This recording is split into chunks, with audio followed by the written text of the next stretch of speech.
వాక్యాన్ని అందించాలని ప్రభుపేట కోరుకుంటూ ఉన్నాను. ప్రార్థన చేసుకుందామండి. పరిశుద్ధుడా, ప్రేమ కలిగిన తండ్రి, మీకే వందనాలు, స్తుతులు, స్తోత్రాలు చెల్లిస్తున్నాం తండ్రి. గడిచిన కాలమంతా కూడా మీ సజీవ లెక్కలో ఉంచారు. దీన్ని బట్టి మీకే కృతజ్ఞతాస్తుతులు చెల్లిస్తున్నాం. అలాగే తండ్రి, మరి యొక్క సంవత్సరంలో చివరి ఆదివారం, మరి ఈ సంవత్సరం అంతా కాచి కాపాడి మమ్మల్ని మరి క్రొత్త సంవత్సరంలోనికి నడిపింపబోతున్న విధానాన్ని బట్టి మీకే వేలాది స్తుతులు చెల్లిస్తూ ఉన్నాం తండ్రి. అలాగే తండ్రి, ప్రతి విషయాన్ని కూడా ఆలోచించడానికి, గ్రహించడానికి మంచి అవకాశాన్ని ఇచ్చారు. మరి ఈరోజు తండ్రి, మరి కొన్ని మాటలు చెప్పబోచుండగా మీ యొక్క నడిపింపు సహాయం దయచేయమని మా రక్షకుడైన యేసుక్రీస్తు పరిశుద్ధ నామములో ఈ ప్రార్థన అడుగుచున్నాను మా తండ్రి, ఆమేన్. అందరికీ క్రీస్తు పేరట శుభాభివందనాలండి. మనం ఆలోచించేది, నేను పోయిన వారమే చెబుదాం అనుకున్నా క్రిస్మస్ రోజు, కానీ కుదరలేకపోయింది. ఆ మాటలు ఈరోజు మనం మాట్లాడుకుందాం. నేను అంతకుముందు ఎప్పుడో జస్ట్ ఒక వారం కిందట, ఒక 10 రోజుల కిందట నేను గ్రూప్లో 2 ప్రశ్నలు వేయడం జరిగింది. అదేంటంటే, ఎమ్మాన్యుయేలు ఎవరు అని ప్రశ్న వేశాను. ఇంకోటి ఏంటంటే, కీర్తనల గ్రంథం 22వ అధ్యాయము 6వ వచనంలో పురుగు అని ప్రస్తావనించాడు దావీదు గారు. ఆ పురుగులో ఉన్న మీనింగ్ ఏంటి అంటే, దాంట్లో అసలు పురుగు అనేది ఎందుకు సంభాషించుకున్నాడు ఆయన అంటే, పురుగుని ఒక చీడ పురుగులాగా మనం చూస్తూ ఉంటాం. అలా ఎందుకు నేను పురుగునని ప్రస్తావించుకున్నాడు అన్నదే 2 ప్రశ్నలను, 2 విషయాలని నేను చెప్పాలనుకుంటున్నాను. జస్ట్ 40 నిమిషాల్లో ఇవన్నీ క్లోజ్ చేసేస్తాం.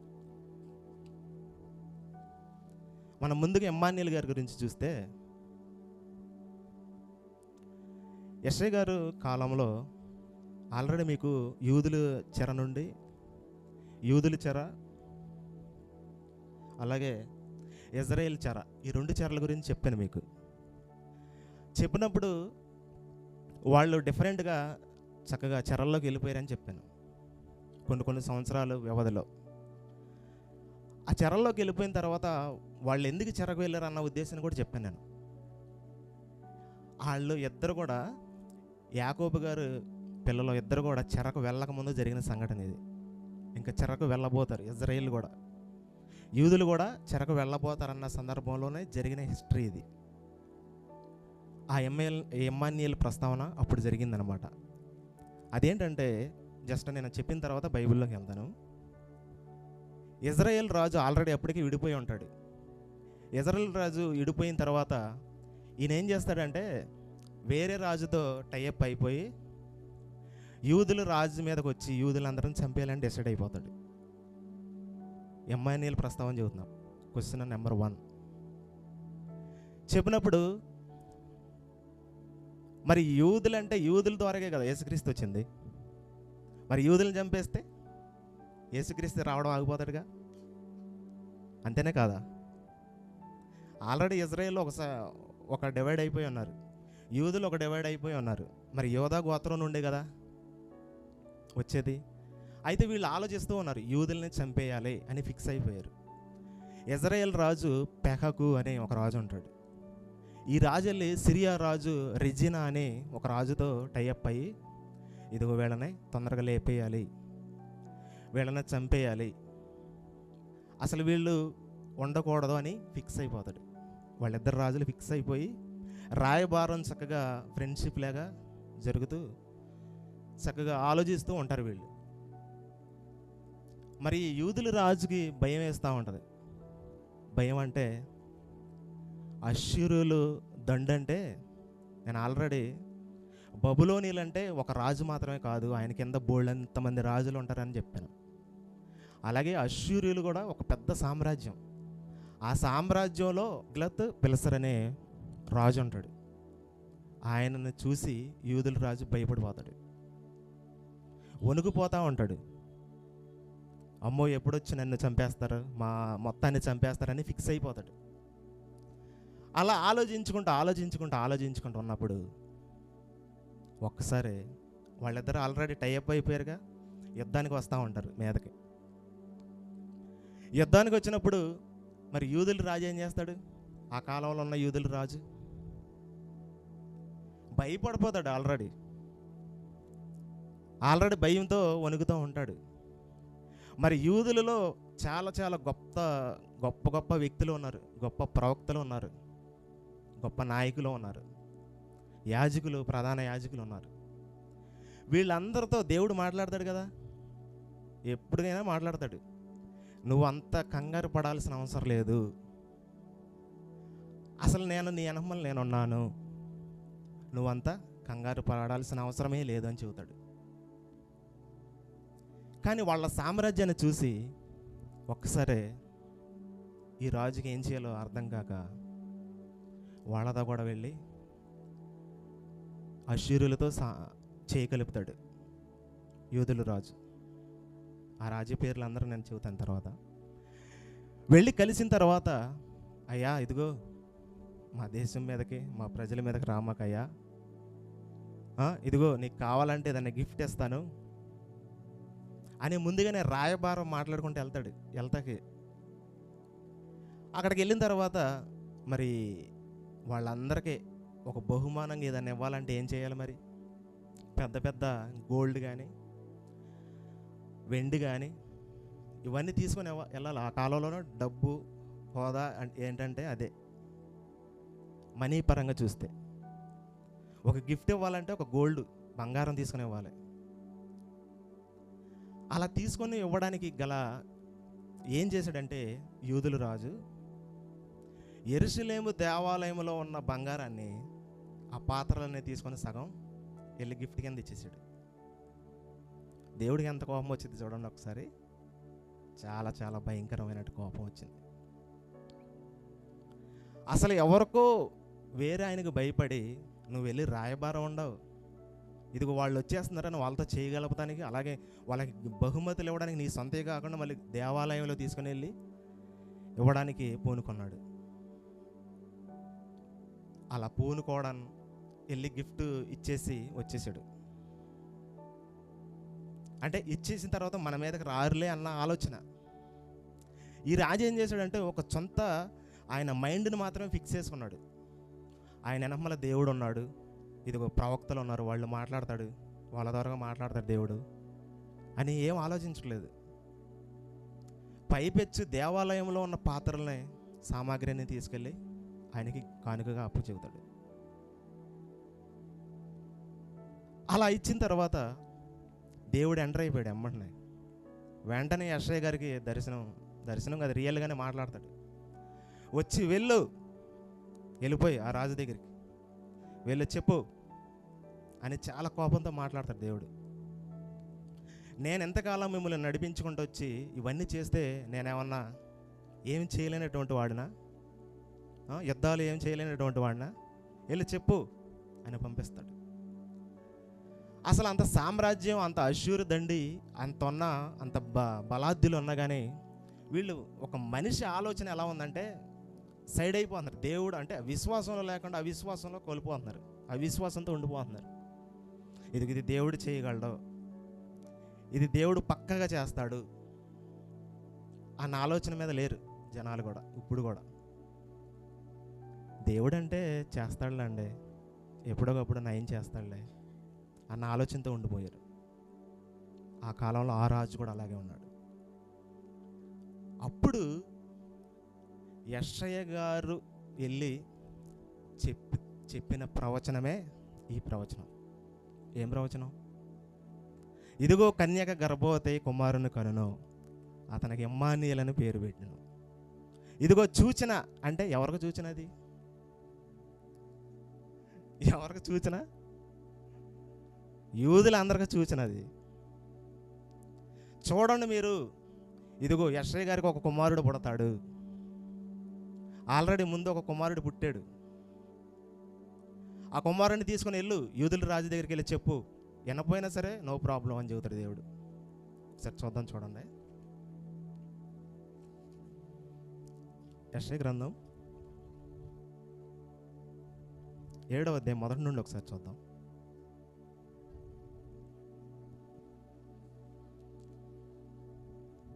ఉమ్.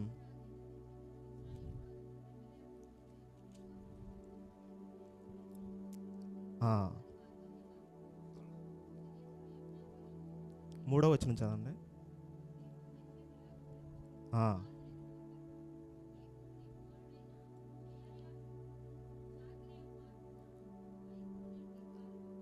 చాలండి. వెళ్ళు, నీ కుమారుని నీవు తీసుకొని వెళ్ళాలి అని చెప్పాడు దేవుడు. చాకల వారి పొలం మీదగా వెళ్ళు, చాకిరేవు తీసుకొని వెళ్ళాలి అని చెప్పాడు దేవుడు.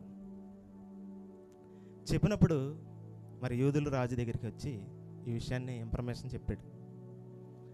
చెప్పిన తర్వాత తన కుమారుని ఎందుకు తీసుకెళ్ళమంటే ఒక సూచన చూపించడానికి.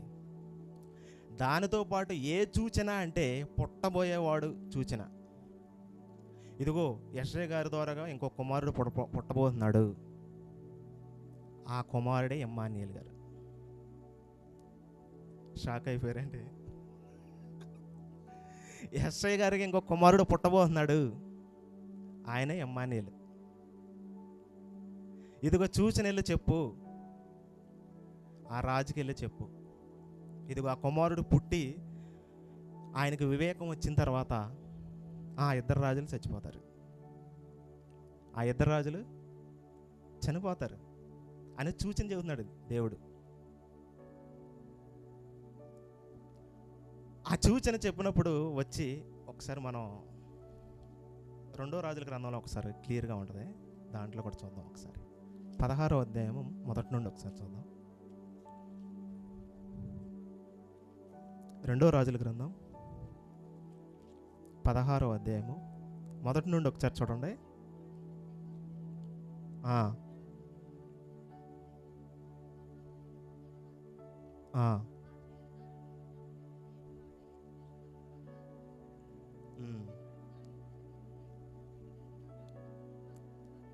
ప్రవర్తించలేకపోయాడు. కింద చూడండి ఒకసారి 7వ వచనం ఒకసారి చూద్దాం. చూడండి. ఇట్లుండగా అహాజు యెహోవా మందిరము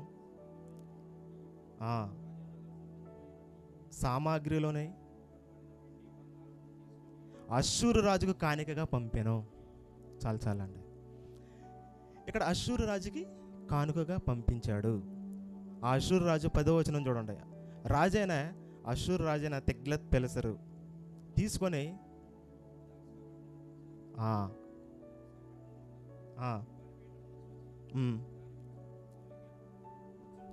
చాలండి. ఈ కానుకలన్నీ ఎక్కడికి ఇచ్చాడు? యెరూషలేము దేవాలయంలో అన్నీ అష్షూరు రాజైన తిగ్లత్ పిలెసర్కి ఇచ్చేసాడు. ఇచ్చినప్పుడు వాస్తవానికి ఆలోచించాలంటే ఆయన సొంత డబ్బులు ఇవ్వాలి, అంతేనే కాదంటారా? అంతేగాని దేవుని మందిరంలో ఎందుకు ఇచ్చాడు? అసలుకే పవిత్రమైనవి అవి ప్రార్థనతోనూ వాక్యంతోనూ వాటి ద్వారా ఆశీర్వదింపబడినాయి వస్తువులు. అసలు దేవుని మందిరం అంటే చాలా పరిశుద్ధంగా ఉంటుంది. అందులోయే తీసుకొని వెళ్ళిపోయి కానుకలు ఇవ్వడం అంటే ఎంత భయంకరమో ఒకసారి ఆలోచించండి. చాలా భయంకరం. అవి ఇచ్చినా కానీ దేవుడు అయినా కానీ నన్ను నమ్మట్లేదు వీళ్ళు, అష్షూరులు అలాగే ఇజ్రాయేలీలు కలిసి ఈ రాజు ఆ రాజు కలిసి ఇద్దరు వచ్చి మమ్మల్ని చంపేస్తారన్న ఆలోచనతోనే ఉండిపోయారు. ఆ ఆలోచన బాగా ఎక్కువైపోతుంది రోజు రోజుకి. అమ్మ వీళ్ళు ఎప్పుడు వచ్చేసేస్తారో, వాళ్ళ సైన్యం అంటే వాళ్ళు చాలా ఎక్కువ లక్షల్లో ఉంటారు జనాలు. యూదులు అంటే చాలా తక్కువ, ఇజ్రాయేల్ ఎక్కువ జనాంగం, యూదులు చాలా తక్కువ. 2 గోత్రాలుగా, ఆ 2 గోత్రాల జనాంగం చాలా తక్కువ. అవన్నీ చిన్న పట్టణాలు, అవన్నీ కూడా యెరూషలేము దేవాలయం చుట్టుపక్కల ఉంటాయి.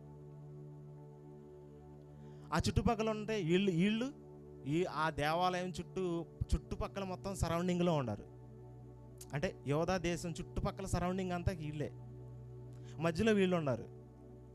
ఒక్కసారి ఎట్టు వచ్చేస్తే అయిపోయినట్టే.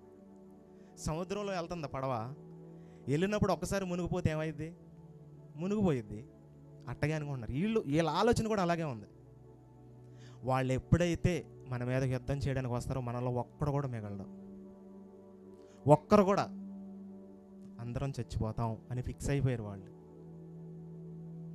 అసలు దేవుడు ఆలోచించిన ప్రవచనం ఏమైపోయింది, దేవుడు చెప్పిన ప్రవచనం ఏమైపోయింది, వాళ్ళ ద్వారా ఇంకొచ్చే భక్తులు వాళ్ళ ప్రవచనాలు ఏమైపోయినాయి, ఇవన్నీ ఆలోచించలేకపోయారు వీళ్ళు.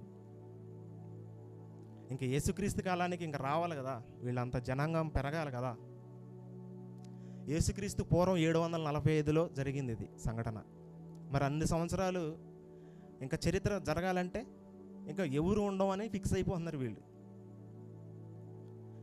అంటే 700 సంవత్సరాల్లో ఇంకా మన చరిత్ర క్లోజ్ అయిపోతుంది, ఇక మన చాప్టర్ క్లోజ్ అని రాజు వాళ్ళందరికీ చెప్పుకోవచ్చు. ఇదిగో నేను వెళ్ళి రాయబారం లాగా యెరూషలేము దేవాలయంలో ఉన్న సామాగ్రిని కొంత తీసుకొని వెళ్ళి వెండి బంగారాన్ని ఆ రాజుకి ఇచ్చేసి ఏదో ఒకటి నచ్చ చెప్పొస్తాను అని చెబుతూ ఉన్నాడు. అప్పుడు యెషయా గారు వచ్చి ఒక్కసారి చెప్పేశాడు, ఇదిగో కుమారుడిని తీసుకుని వెళ్ళు, చెప్పు, ఎనగపోయినా నో ప్రాబ్లం అంటున్నాడు దేవుడు.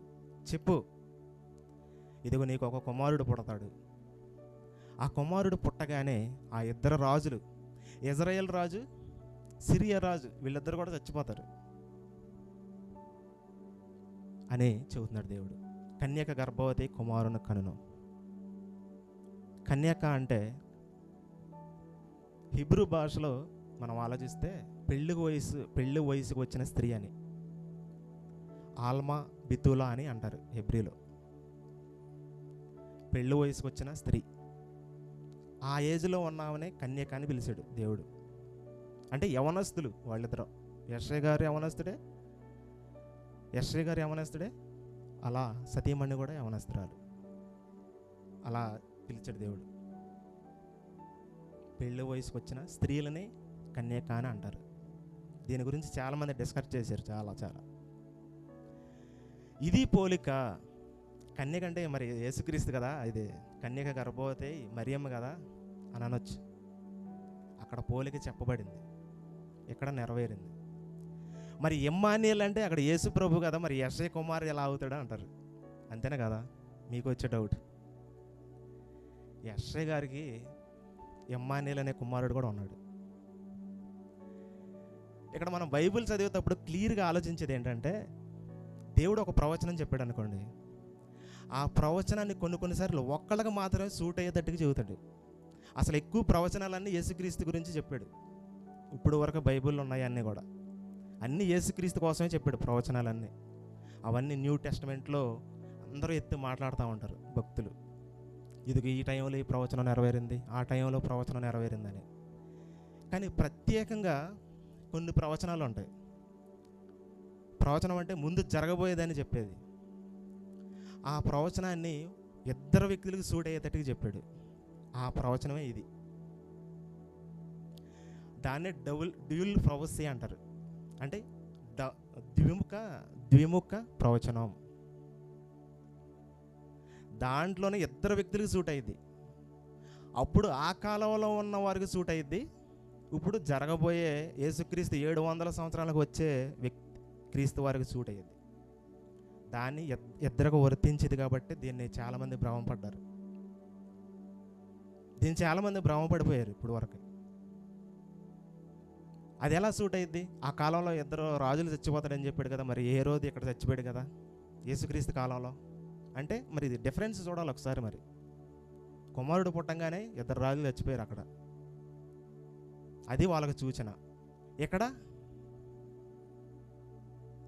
ఇక్కడ ఏ రోజు చచ్చిపోయాడు కొంతకాలానికి,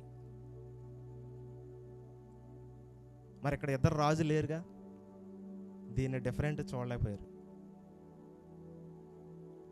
కన్యక గర్భవతి అయి కుమారుని కనును, ఇమ్మానుయేల్ అని ఆయనకి పేరు పెట్టబడిన. ఇమ్మానుయేల్ అంటే యెషయా గారి కుమారుడు ఉన్నాడు. అలాగే సేమ్ టు సేమ్ ఇక్కడ చూస్తే యేసుక్రీస్తు వారు కూడా సేమ్ టు సేమ్ అదే ప్రవచనం ఇద్దరికి వర్తించినాయి. సేమ్ ఇదే ప్రవచనం ఇంకొకరికి కూడా వర్తించిద్ది. ఒకే ప్రవచనాన్ని ఇద్దరికి వర్తించేది ఇంకోటి కూడా చూపించాలని నేను ఆలోచించాను. ఆ ఆలోచించడానికి బైబిల్లోనే ఉంది ఆల్రెడీ. కీర్తనల గ్రంథం 22వ అధ్యాయం ఎవరో ప్రవచనం అది. దావీదు గారు ఆల్రెడీ అప్పటికి అడవుల్లో ఉండి ఎన్నో ఇబ్బందులతో ఆటంకాలతో ఉండి, నా దేవా నన్ను ఎందుకయ్యా వెడనాడావు అని ఇబ్బందులతో కారు చీకటల్లో దేవుని వేడుకుంటున్నాడు. అక్కడ సౌలు తరుగుతుంటే ఒక పక్కన జనాంగం వచ్చి ముట్టడ వేస్తూ ఉంటుంటే ఆ ఇబ్బందులతో సతమతం అయిపోయి నన్ను వదిలేసాడు దేవుడు అన్నట్టుగా ఫీల్ అయిపోతున్నాడు అక్కడ. అదే సేమ్ టు సేమ్ ప్రవచనం యేసుక్రీస్తు వారికి యూజ్ అయింది. మనం ఎప్పుడు సింపుల్గా చదువుకుంటూ వెళ్తే బైబిల్ అర్థం కాదు. ఎప్పుడు అది ఏ కాలంలో చెప్పాడు ఏంటి, అసలు ఎవరికి ఉపయోగపడుతుంది ఇది. సిలువు సందర్భంలో నా దేవా అని ప్రవచనం ఎత్తి మాట్లాడతాం. అంటే అక్కడ కీర్తనలో చెప్పబడిన 22వ కీర్తన మొదటి అధ్యాయంలో ఆ మొదట మొత్తం అది అంతా యేసుక్రీస్తుకి సంబంధించింది. అదే సందర్భం కూడా దావీదు గారికి సంబంధించింది. అది కూడా నేను పురుగు వంటి వాడిని, నన్ను అందరూ పురుగులాగా చూస్తున్నారు. ఇవన్నీ కూడా ఏంటంటే దావీదు గారు కూడా సేమ్ టు సేమ్ అలాంటి బాధలలో హింసలలో ఉండిపోయాడు. ఒక ఒంటరిగా ఉన్నాడు, అనేక హింసలో ఇబ్బందులు పడుతున్నాడు. ఆయనే ఒంటరిగా ఉండి దేవుడికి ప్రార్థన చేస్తున్నాడు. అలాంటి సిచ్యువేషన్లో చెప్పబడిందే 22వ కీర్తన. అది యేసుక్రీస్తు వారి కాలంలో కూడా సేమ్ టు సేమ్. చూడండి, ఆయన సిలువేసే సందర్భంలో అందరూ చెల్లాచెదురైపోయారు. మొత్తం శిష్యులు అన్నవాడు ఒక్కడు కూడా లేకుండా వెళ్ళిపోయారు. కానీ యేసుక్రీస్తు మాత్రమే ఒంటరిగా ఉన్నాడు. కానీ నా దేవా నన్ను ఎందుకు చేయి విడిచావు. ఆ పాపాలన్నీ క్రీస్తు వారు మోస్తున్న టైం అది. ఆ పాపాలు, ఈ శాపాలు మనం మోయాల్సినవన్నీ ఆయన మోస్తున్నాడు. ఆ మోసే సందర్భంలో దేవుడు కూడా చూడలేకపోతున్నాడు క్రీస్తుని పైనుండి. ఆ క్షణమే తండ్రి చూడలేనటువంటి పరిస్థితి ఆ సిలువు సందర్భంలో. ఆ ప్రవచనం అక్కడ నెరవేరింది.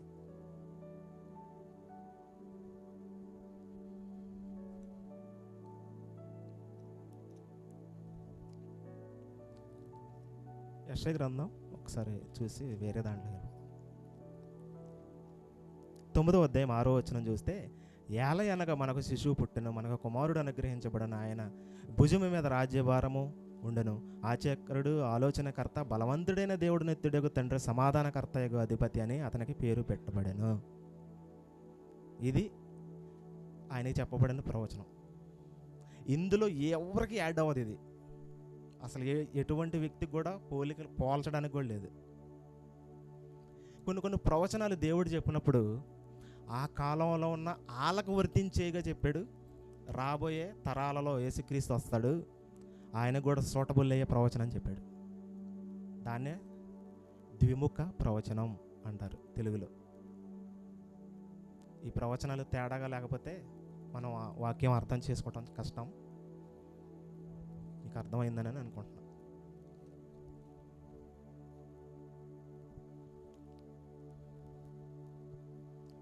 ఇక్కడ కీర్తనల గ్రంథం ఇమ్మానుయేలు గురించి క్లోజ్ అయిపోయింది. కీర్తనల గ్రంథం 22వ కీర్తన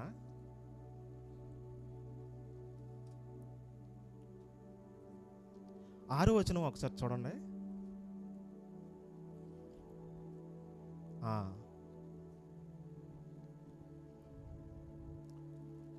చాలండి. ఇక్కడ ఇలా అనడానికి గల కారణం, రీజన్ ఏంటయ్యా అంటే చాలా కారణాలు ఉంటాయి. కొన్ని సందర్భాలలో మనల్ని కూడా చాలామంది చీడ పురుగులాగా తీసేస్తారు. వాస్తవమైన కాదంటారా? అసలు క్రిస్టియానిటీలో ఉంటేనే అట్టక చదువుతారు చాలామంది. ఏందిరా బాబు నువ్వు చేసేది, ఏం భక్తి, అసలు ఏంటో నాకు అర్థం కావట్లేదు. నువ్వు ఒంటరిగా ఉంటావు, ఒంటరిగా తిరుగుతున్నావు, అన్నీ విచిత్రంగా ఉంటున్నాయి నువ్వు చేసేవన్నీ చాలామంది అంటూ ఉంటారు. వాళ్ళందరికీ చీడ పురుగులాగే కనిపిస్తారు. అసలు వాళ్ళకి దేవుడు అంటే అర్థం కాలే. ఇంకా అర్థం కానప్పుడు వాళ్ళందరూ కూడా చూసేది చాలా తక్కువగా చాలా చాలా తక్కువగా చూస్తారు. అలాగే ఇక్కడ కూడా దావీదు గారు అలాగే అనుకుంటున్నాడు. సౌలు దగ్గర ఉన్న సైనికులు కానీ వాళ్ళు కానీ వీళ్ళందరూ కూడా ఈయన ఎప్పుడైతే చంపాలని ఫిక్స్ అవుతున్నారో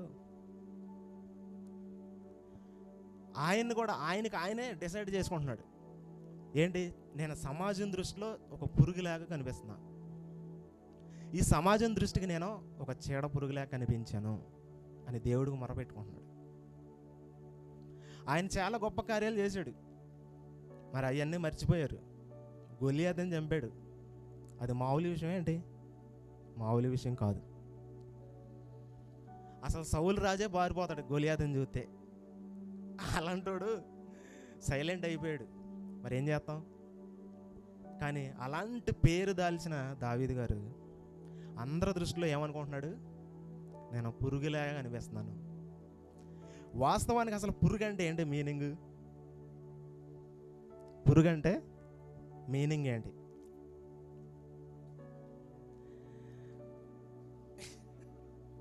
కాదు కాదు కాదు, దీంట్లో చాలా మీనింగ్ ఉంది. అసలు చాలా ఒరిజినాలిటీ మీనింగ్ వచ్చింది. యేసుక్రీస్తు కూడా అప్లై అవుతుంది. ఆయన కూడా సమాజంలో ఉన్నప్పుడు చాలామంది అట్టగే చూశారు. వాళ్ళ ఇంటి వాళ్ళు కూడా అట్టగే చూశారు. పరిసయ్యులు, సద్దూకయ్యులు వీళ్ళంతా ఎలా చూశారు? చాలా చాలా ఇడ్డూరంగా మాట్లాడుతూ ఉంటారు. పురుగుని అని చెప్పుకోవడానికి రీజనబిలిటీ ఏంటి? ఆయన పురుగు అని చెప్పుకోవడానికి ఏమైనా రీజన్స్ ఉన్నాయా? అసలు వాస్తవానికి పురుగు అంటే, నేను ఆల్రెడీ గ్రూప్లో ఒకటి పెట్టా ఫోటో. పురుగు మెస్సయ్య వాజ్ వర్మ అని పెట్టాను, అంటే పురుగు అని. యేసుక్రీస్తు వారు పురుగులాగా ఎందుకు ప్రస్తావించుకున్నాడు? క్రీస్తు వారు ఎందుకు పురుగని ప్రస్తావించుకున్నాడు అని అంటే, వాస్తవానికి పురుగు అనేది దాంట్లో చాలా మీనింగ్, చాలా అర్థాన్ని ఇచ్చిద్ది మనకి. పురుగు అంటే హెబ్రూలోకి మనం వెళ్తే దాంట్లో టొయలోటో అని పిలువబడింది.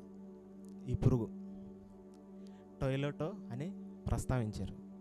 అసలు ఈ పురుగు ద్వారా ఏం జరిగిద్ది అని ఆలోచిస్తే, ఈ పురుగు చాలా చాలా ఎక్కువగా అసలు జీవించడమే, ఈ పురుగు తక్కువ జాతి, తక్కువగా నివసిస్తాయి. అప్పుడు ఆ కాలంలో ఏదన్నా బట్టలకి వేసే రంగు కానీ, నేత వేయడానికి కానీ, ఏదైనా వస్తువులకు కానీ కలర్ కానీ వేయాలంటే రెడ్ కలర్ అనేది దొరికేది కాదు. చాలా విలువైనది, చాలా గొప్పదే. కలర్ అనేది, రెడ్ కలర్ అనేది అసలు దొరికేదే కాదు. అప్పుడు ఏమన్నా జంతువులను బలిస్తేనే ఆ రక్తాన్ని తీసుకోవాల్సి వచ్చేదేమో, ఒకవేళ ఉజ్జాయింపుకి చెప్పుకోవాల్సి వస్తే. కానీ దేనికి కూడా రెడ్ కలర్ వేసేవాళ్ళు కదా అప్పుడు. ఇప్పుడు ఉన్నట్టుగా రెడ్ కలర్స్ అక్కడక్కడ కాపాడతాయి కదా. అలాంటి బైబిల్లో మనం చెప్పుకోదగ్గవి ఎక్కడా లేదు. ఈ పురుగు నుండి దాన్ని చంపి ఆ పురుగుని పిండితే వచ్చేదే రెడ్ కలర్ వచ్చేది. రక్తం ఇట్లా కారిపోతూ ఉంటుంది. ఆ పురుగులు కూడా ఎక్కువ శాతం పాశ్చాత్య దేశాలలో ఎక్కువ శాతం ఉంటాయి. అంటే ఒక సముద్ర తీరాలలో ఒక చెట్లకి కొమ్మలకు ఆనుకొని ఆ పురుగు ఎలా ఉంటుందో కూడా చూపించాను మీకు. అలా ఉంటాయి. వాటన్నిటిని కూడా సేకరించి, ఇవన్నీ కూడా సేకరించి చక్కగా ఇట్లా పిండుతూ ఉంటారు. అలా పిండిన తర్వాత దాంట్లో నుండి రెడ్ కలర్ వచ్చింది. దాంట్లో నుండి వేరే కలర్ మిక్స్ చేస్తే ఓదా రంగు కలర్ వచ్చింది. ఆ ఓదా రంగు మనం ఆల్రెడీ అపోస్తుల కార్యంలో చూస్తాం. తుయతైర పట్టణస్థురాలు ఓదా రంగు పొడి అమ్ముకునే అమ్మాయి. దానికి ఎంతో విలువగా, పొడి అంటే అప్పుడేదో ఊరికినది కాదు, అది చాలా వెలతో కొన్నది ఆ రంగు. మరి ఈ పురుగును మాత్రమే సేకరించి వీళ్ళంతా కూడా ఏం చేసేవాళ్ళయ్యా అంటే, ఓన్లీ మనుషులు వాడడానికి కాదు. మళ్ళీ యెరూషలేము దేవాలయం ఉంది కదా, ఉందా లేదా? యెరూషలేము దేవాలయం ఉందా? దాంట్లో తెరలు ఉన్నాయా? తెరలో, ఆ తెరలకు యూజ్ చేసేవాళ్ళు. యెరూషలేము దేవాలయంలో 60 అడుగులు హైట్ ఉంటుంది. హైట్ 60 అడుగులు అంటే సుమారుగా తాడి చెట్టు హైట్ ఉండొచ్చు. వెడల్పు 30 అడుగులు ఉంటుంది. 30 అడుగులు వెడల్పు, 60 అడుగులు హైట్, అంత దానికి 3.5 అంగుళాలు మందం, దీనికంటే ఎక్కువ, అంత దానికి యూజ్ చేసేవాళ్ళు ఆ కాలంలో. ఆ పురుగు రక్తాన్ని సేకరించి మొత్తాన్ని ఆ యెరూషలేము దేవాలయంలో ఆ తెర్రకి యూజ్ చేశారు. ఇంకో దానికి ఏంటంటే, ఇదే పురుగు రక్తాన్ని దేవుడు ఒక నియమాన్ని ఫాలో చేశాడు. ప్రధాన యాజకుడు ఒక సూట్ ఉండాలి. ఆ సూట్ కూడా కరెక్ట్గా చెప్పాడు అన్నీ. ఆ సూట్కి కూడా సేమ్ టు సేమ్ ఇదే యాడ్ చేశారు. ఈ కలరే మ్యాచ్ చేశారు దానికి కూడా. ఆ కలర్ మళ్ళీ వేరే వాళ్ళు వాడడానికి లేదు అసలు ఎవ్వరు కూడా. ఇంకోటి ఏంటంటే, ఆ కాలంలో ఉన్న రాజు ఎవరైతే ఉంటారో ఆ రాజు మాత్రమే వేసుకోవాలి. ఈ 3 తప్ప అసలు ఎవరు వేయడానికి లేదు పర్మిషన్. చూడండి ఎంత వండర్ ఉందో అసలు. ఆ పురుగు రక్తం తీసి సేకరించిన తర్వాత యెరూషలేము దేవాలయంలో ఉన్న తెర అంటే మనుషులకి దేవునికి మధ్యలో ఏర్పడిందే తెర, దేవుని సన్నిధానానికి మనుషులకి. ఆ తెర కనుక లేకపోతే చచ్చిపోతారు, అందరూ మొత్తం చచ్చిపోతారు అక్కడ ఉండేవాళ్ళంతా. ప్రధాన యాజకుడు అక్కడ బలులు అర్పించేటప్పుడు ఆయన పాపాల కోసం కూడా బలి అర్పించాలి, అక్కడ ఉన్న వాళ్ళ కోసం కూడా బలి అర్పించి లోపలికి వెళ్ళాలి.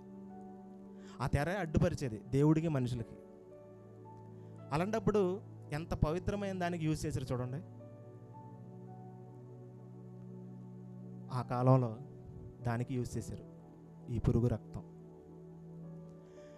ఇదే సేమ్ టు సేమ్ అది ఎంతగానో అంత స్టాండర్డ్, అంత ఒరిజినాలిటీగా ఉందో, అంతగా ప్రభావితం చెందిందో, అంతగా విలువైనదో ఆ పురుగు రక్తం ఇప్పుడు కూడా సేమ్ టు సేమ్ పోలిక. ఎవరు?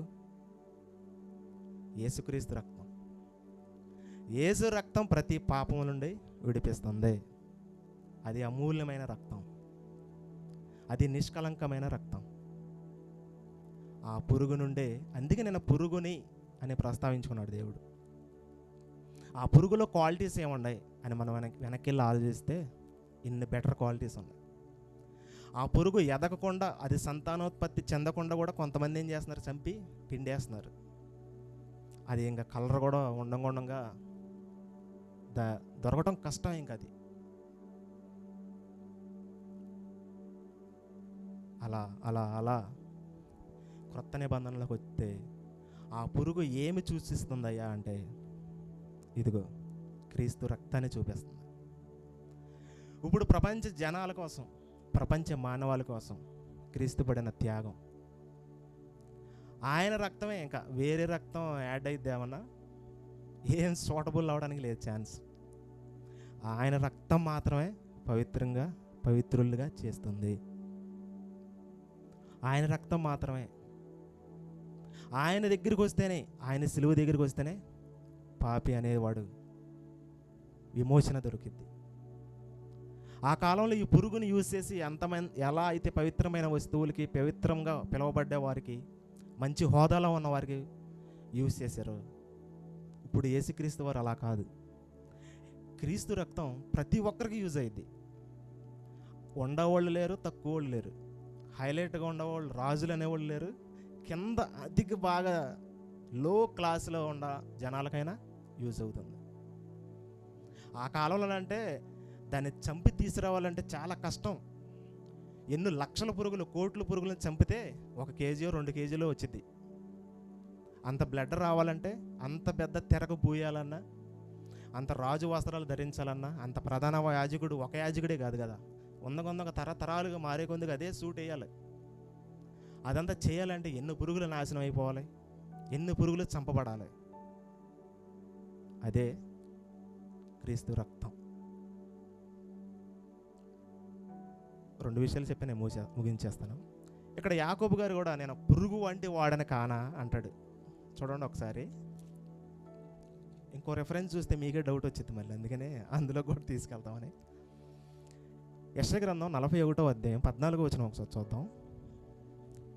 యెషయా గ్రంథం 41:14.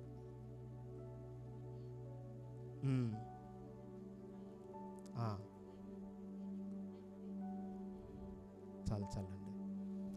ఇక్కడ వీళ్ళు కూడా ఏంటంటే ఒక జనాంగాన్ని చూసి భయపడుతున్నారు. అక్కడున్న రాజు ఆహాజు ఎలా అయితే భయపడ్డాడో వీళ్ళు కూడా చుట్టుపక్కల ఉన్న జనాలను చూసి భయపడుతున్నారు. ఇదిగో నేనున్నానని చెబుతున్నాడు దేవుడు.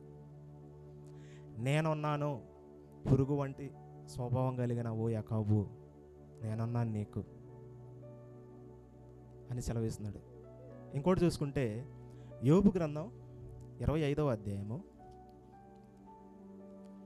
యోబు గ్రంథం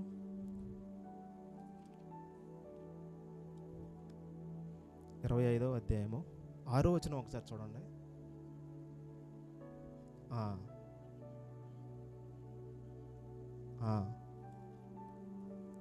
ఇక్కడ ఏమని ఉంది? మొత్తం చేంజ్ అయిపోయిందా మొత్తం? మరి నిశ్చయముగా పురుగు వంటి మనుషుడు నీతిమంతుడు పవిత్రుడు కానేరడు కదా, కానేరడం. అందుకనే యేసుక్రీస్తు వారు మన మీద ప్రేమ చూపించాడు. పురుగు వంటి స్వభావం కలిగినటువంటి వ్యక్తి, ఇదిగో నువ్వు దేవుని దగ్గరికి రావాలంటే నీ సొంత ప్రమేయంతో నువ్వు రాలేవు అని ఆయన తగ్గించుకొని పరలోకం నుండి వచ్చి భూమి మీదకి మన కోసం ఒక మానవ శరీరాన్ని ధరించాడు. ఆ పురుగు లాంటి స్వభావాన్ని ధరించాడు. ఆ పురుగు లాంటి దేనస్థితిని ధరించాడు. దానికోసమే చెప్పబడుతుంది ఈ వచనం. పురుగు లాంటి వాడు దేవుడిని దేవుని దృష్టికి నీతిమంతుడు కాలేడు. నీతిమంతుడు కాలేడు కాబట్టే ఆ పురుగు లాంటి స్వభావాన్ని ధరించాడు క్రీస్తు. ఆ పురుగు లాంటి స్వభావాన్ని ధరించి ఒక మార్గాన్ని చూపించి వెళ్ళాడు. అది నీ కోసం, నా కోసం, ప్రపంచంలో ఉన్న ప్రతి ఒక్కరి కోసం. సో ఆలోచిద్దాం, గ్రహిద్దాం, మనసున పెడదాం. టైం కూడా అయిపోతుంది. దేవుని నామానికి స్తోత్రం. హల్లెలూయా. ఇది కత్తి మీద సాము లాంటిది, మిమ్మల్ని అందరినీ మళ్ళీ నిద్రపుచ్చటం.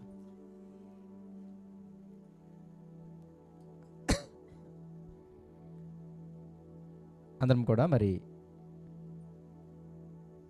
బాగా వాక్యం అంటే ఆసక్తి ఉన్న వాళ్ళకి ఇది ఆసక్తిగా ఉంటుంది, లేని వాళ్ళకి ఎందుకు వచ్చాను రా బాబా అనిపిస్తుంది కదా. సరే, ఏదేమైనా మిమ్మల్ని నాకున్న ఈ అరగంట సమయంలో మిమ్మల్ని సంతోషపరిచి పంపిస్తాను. సరేనా? ఇబ్బంది ఏం కాదు.